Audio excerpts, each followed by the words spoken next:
আমি টিভি নামতে গেছিলাম।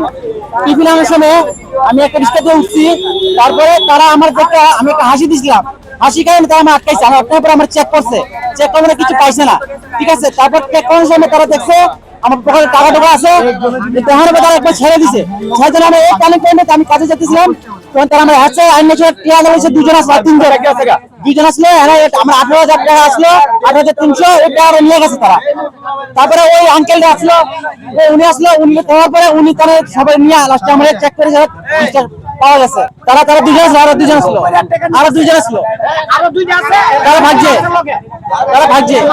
আমার কাছে কিছু পাইছে, তার কাছে পাওয়া গেছে। নেশা সামগ্রী সবাই কাছে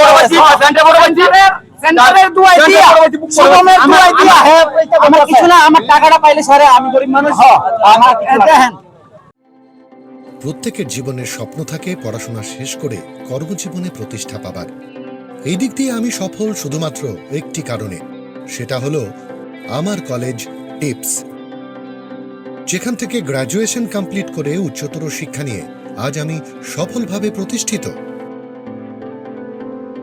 টিপসে পড়াশোনা ছাড়াও নিজেদের কেরিয়ারে কিভাবে অনেক বেশি মাত্রায় সুযোগ পাওয়া যায় তার সবকিছুই হাতে কলমে শেখানো হয়।